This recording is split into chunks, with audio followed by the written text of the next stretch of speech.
Ayo, it's Base Windu, and we're back with another video on how to elevate your Fall Guys game, part 2. If you checked out the first video, thank you. If you haven't, go check that out. Also, follow me on Twitch.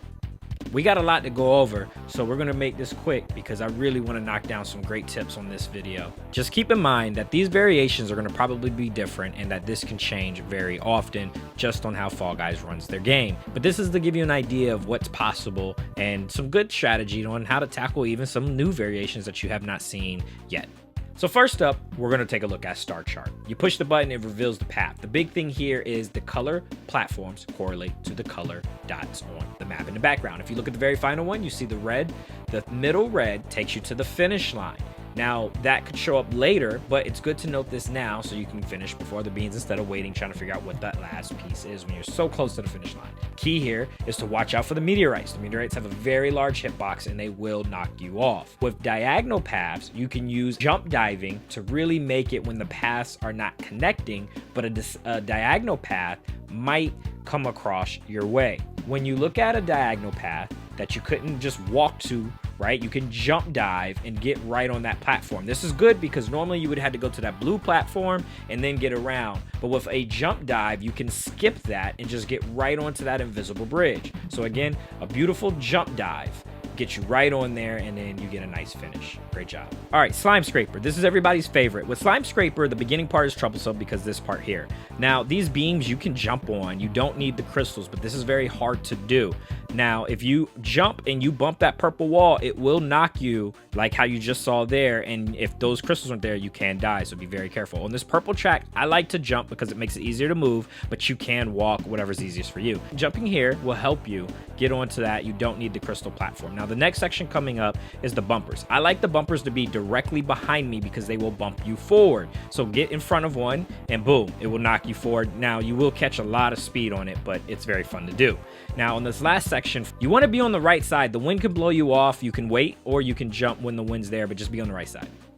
Let's take a look at Cosmic Highway. Cosmic Highway is great with cycles and obstacles. So you can actually jump dive over those gaps if you cannot get a good walking cycle with the punching gloves. Now, this is the part that everybody gets fixed up on. You want to look ahead. Knowing where you want to go will help you get a good cycle. Now, let's take a look at a more difficult cycle here. Knowing the hitboxes of the propulsion blast will know where I can jump. Notice I'm not diving, I'm just jumping. Now, I dive here to make that save, and a nice jump dive onto the button will help me get over. Don't be afraid of those buttons. They can get you out of a tough situation.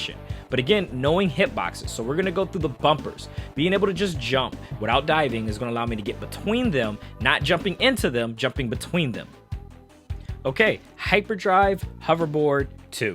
This is a really good one because this is where a lot of beans just get eliminated because this is not as forgiving. As you can see, I like to stay in the front of the hoverboard because it just gets away from most of the other beans. Not all of them, but most of them. The hoverboard is pretty large, so you kind of can take your time to guess when you need to jump through. Now in this section with the circle, I like to go ahead and take it first and jump right through. Now you can look and see when the propulsion blasts are about to go. If you try to jump over it when that bottom is lighting up, as you saw, you can get hit. Don't do it.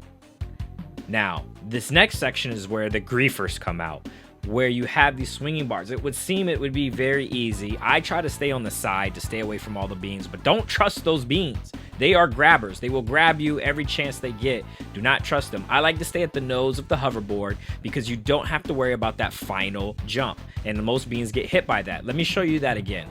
A lot of beans, when they're jumping, will see what's kind of coming in front of them, but because it's almost close to the end, they'll forget that this back peller does swoop one more time, and if you're on the side, boop, you can get knocked right off. So pay attention to that bumper. It can really be a doozy. Now, the last and final section is one of my favorites.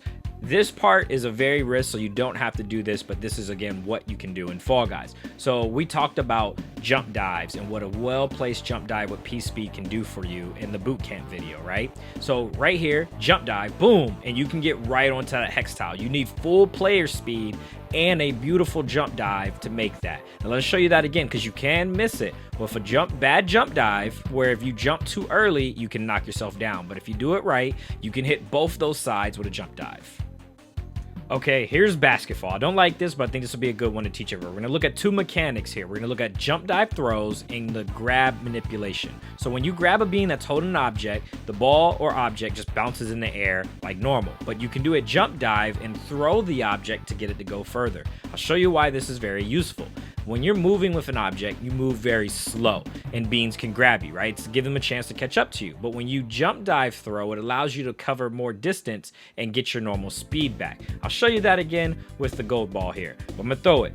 Now you see all these other blue beans, there's no way I could grab this gold ball and get away from them. So as soon as I touch that ball, I do a jump dive throw for my teammate to take that. So another jump dive throw here, which will really help place the ball forward onto the other side. You can even use a jump dive throw to make the basket like so. Pretty awesome, right? Now grab manipulation here. I'm gonna grab it. If you let go of an object while a bean is grabbing you, the ball won't pop. I'm gonna show you that here. So while you're moving, you move slower, right? So if you let go of an object, the ball bounces right in front of you. So if a bean is grabbing you, let go of the ball instantly, and that is how you can manipulate that. So let me explain the manipulation again one more time with the grab manipulation. So when a bean's grabbing you, you let go of the ball instantly. The ball will bounce and stay right in front of you, allowing you to speed up and move. That bean held the ball for too long, and I was able to pop the ball in the air.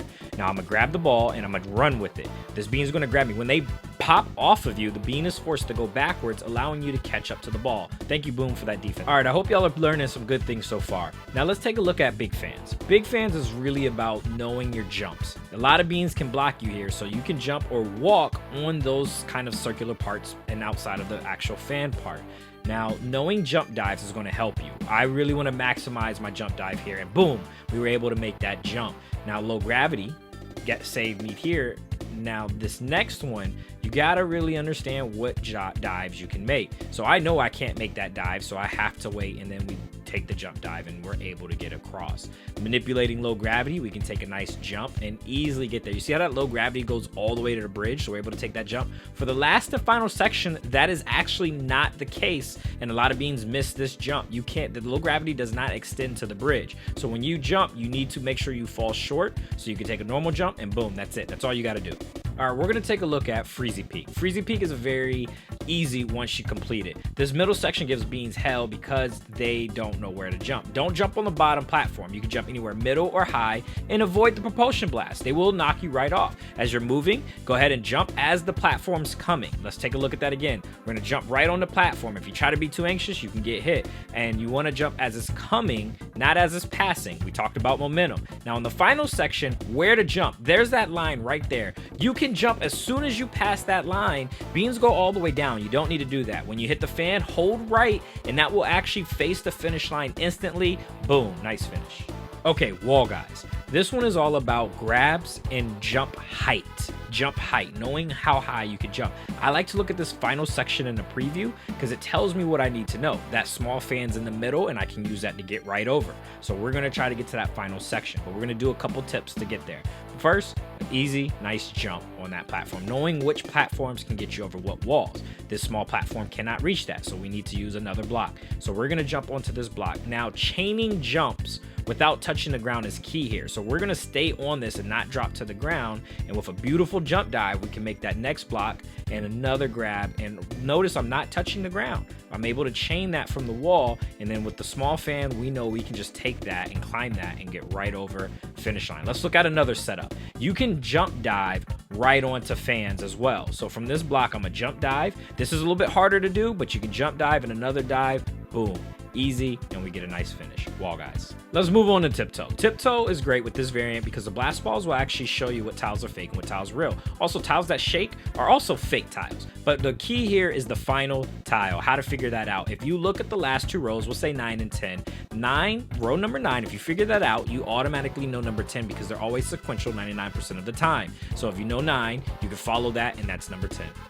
Okay, it's time to show y'all the meta for ski fall. All you have to do is this works on both sides, follow the yellow line, and you can hit this ramp and jump dive right into the circle. So I'm gonna show you this once and very quickly. I like to jump onto the ice because it gives you a bit more momentum, but you can bump beans or obstacles, and that can mess you up. So it takes some practice, but follow the yellow line all the way down to avoid all the obstacles. And when you hit the ramp, nice dive, boom, you're in there. You don't need to ramp to make that. You can actually take that from the bottom path. That's ski fall meta. All right, for the final one, we're gonna talk about Space Race. Space Race is fairly easy, but there's some cool tips you can do to make this even better. So with Space Race, these platforms here, you don't need to jump on every platform in low gravity to make it. You can just get on one platform, and as it's rising, you can actually jump, and that's gonna give you momentum to make it to the top platform in a single jump. Now with the hex tiles, when you're running here, normally you would wanna go to the end, but if you realize you can't make that because the beam's gonna cut you off, just go to the left or right and jump dive, and you can make that top platform using low gravity. Very easy. Now let's take a look at that again. If you do manage to fall on the bottom, you can actually just jump on one platform without jumping every platform, and as it rises, take a nice jump and do that in one jump. Now, I like to talk about this final section here because I like to get on top of the propulsion, and that sends you up to this top path here. With a nice dive, I'm able to land on the platform, and I can easily take the top path. That bottom path is brutal. A lot of beings like taking it, but it is very brutal. Well, I hope y'all enjoyed the vid. That's all the time I got left. Enjoy. Hope this gets better, and I'll see you on the Fall Guys.